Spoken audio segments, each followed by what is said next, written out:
इस बीच एक और जो बड़ा डेवलपमेंट हो रहा है उस पर मैं चाहता हूं, चूंकि डोनाल्ड ट्रंप और बाकी चीज़ों पर बातचीत हो रही है, वो है ईरान को लेकर के। इस पे काफ़ी ज़्यादा खबरें आ रही हैं, बातचीत होगी, यूएस एक्शन लेगा, और उन सब के विषय भारत अपने आप को कैसे देखे। नरेश कौशिक साहब, शुरुआत आपसे।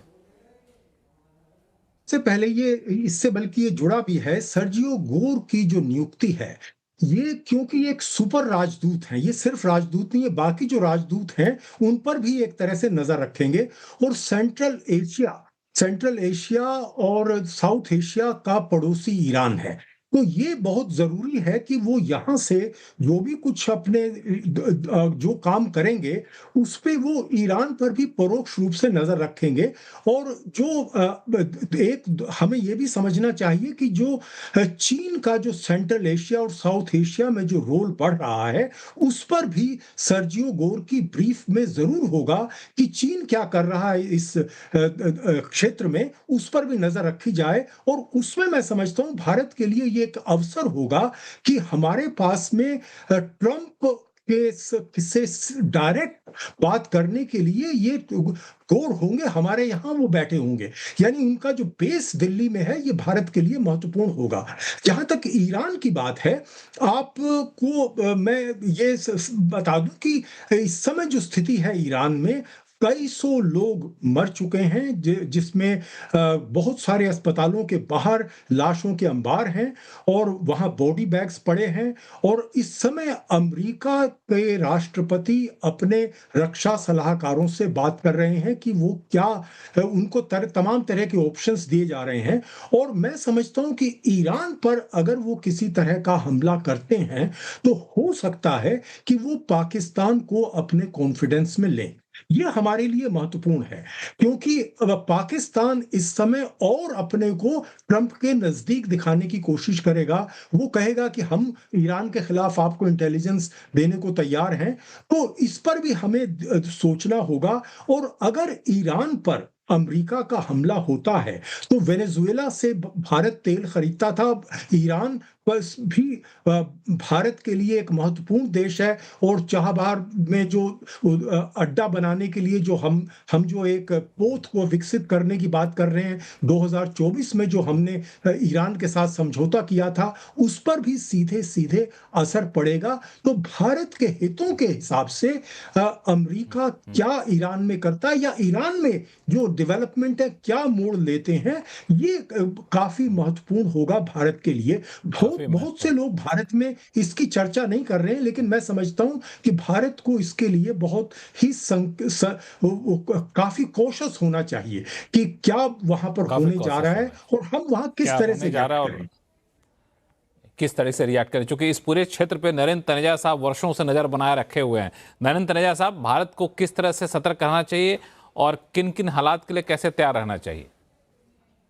नहीं, बड़ा अच्छा प्रश्न है और नरेश जी ने भी अच्छा पॉइंट उठाया।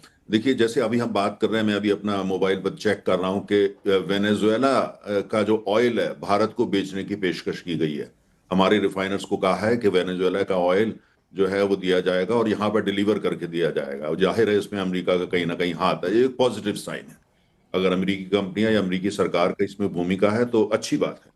लेकिन जहां तक ईरान की बात है, देखिए ईरान जो है अगर बहुत ज्यादा डिस्टेबलाइज होता है तो उसमें हमें देखना है सबसे ज्यादा खुश हो रहे हैं पाकिस्तान और तुर्की।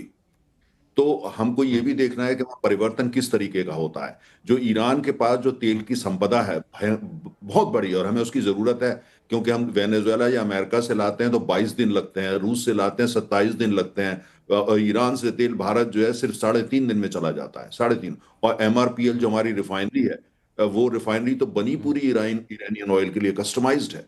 तो इसलिए ये बड़ा अच्छा डेवलपमेंट होगा क्योंकि अभी वहां का इंफ्रास्ट्रक्चर बहुत बुरी हालत में है। चाइना का प्रभाव वहां बहुत ज्यादा है। चाइना 430 बिलियन डॉलर वहां इन्वेस्ट कर रहा है over a period of time. तो अगर वहां जिस जो खबरें आ रही हैं, जैसा नरेश जी ने भी जिक्र किया कि वहां बॉडी बैग्स और बहुत हिंसा है, हालत यहां तक हो चुकी है कि जो दफनाया जा रहा है वो रात को दफनाया जाता है और रिटर्न डिक्लेरेशन देना पड़ता है जो परिवार को कि इनकी हार्ट अटैक से डेथ हुई है। तो इस तरह के वहां माहौल बने हुए हैं और हो सकता है अमेरिका इंटरवीन करे। लेकिन देखना यह है कि अगर वहां के जो सुप्रीम लीडर हैं अगर वो जाते हैं तो सत्ता में कौन आता है, वो किस तरीके के लोग हैं।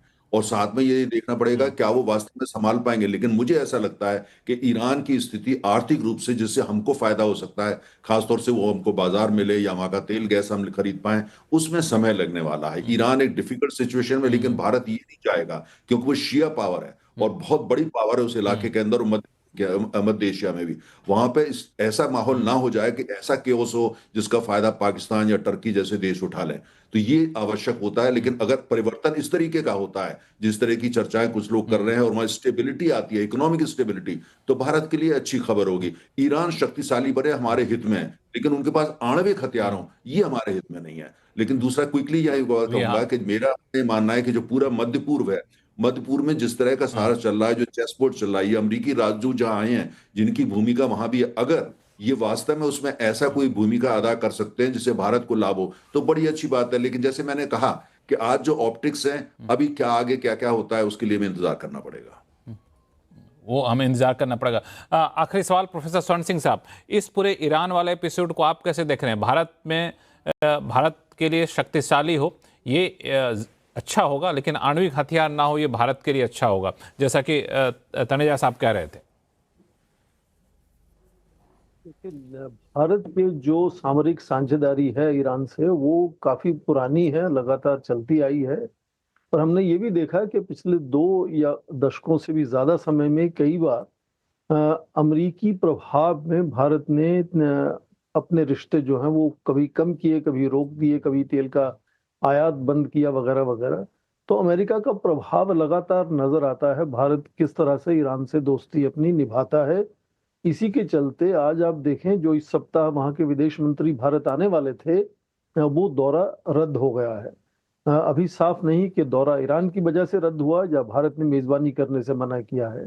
पर संकेत साफ है कि यदि वहां हालात और बिगड़ते हैं, हिंसा होती है, अस्थिरता बढ़ती है, तो पूरे क्षेत्र को उसकी चिंता होनी चाहिए। आप देखें कि यूएई या सऊदी अरेबिया जो धीरे धीरे, इजराइल भी सोच रहे थे कि ईरान के साथ किस तरह से थोड़ा सा संतुलन बेहतर हो सकता है, वो अपना ठंडे बस्ते में वो प्रस्ताव सब चले जाएंगे।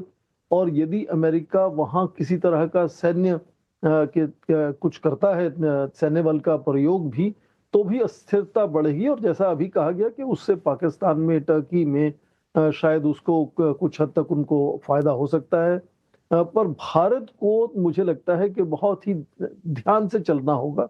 और यदि आप हाल ही के वर्षों में देखें तो इस तरह की स्थिरता में भारत लगातार तटस्थता की नीति लेकर आगे चलता है। तो चाहे रूस यूक्रेन में गया हो, चाहे इजराइल गाजा में गया हो, चाहे अमेरिका वेनेजुएला में गया हो, बहुत ही सीमित संतुलित एक तरह से बात भारत से आती है इन सब चीजों को लेकर। अक्सर यही कहा जाता है कि जो कॉन्फ्लिक्ट में देश हैं या लोग हैं उनको बातचीत से चीजें सुधारनी चाहिए, या जमीन पर लोगों को परेशानी है तो उनको मानवीय सहायता भारत देना चाहेगा। पर कोई उससे परे हटकर कोई इस तरह का संकेत नहीं आता। तो मुझे लगता है कि इसी तरह से अब भी देखें कि भारत ने जो विरोध हो रहा है अभी सड़कों पर ईरान में, उसको लेकर भारत ने कोई सीधी टिप्पणी अभी की नहीं है। तो भारत बहुत ही ध्यान से बचता हुआ चलता नजर आता है, ताकि उसका क्या असर भारत के संबंधों, जो अमेरिका के साथ संबंध है, उन पर क्या असर हो सकता है, उसको ध्यान में रखते हुए। तो आज अमेरिका क्योंकि सबसे बड़ी शक्ति है, और खासकर जिस तरह से राष्ट्रपति ट्रंप का आक्रामक रुझान है चीजों को लेकर,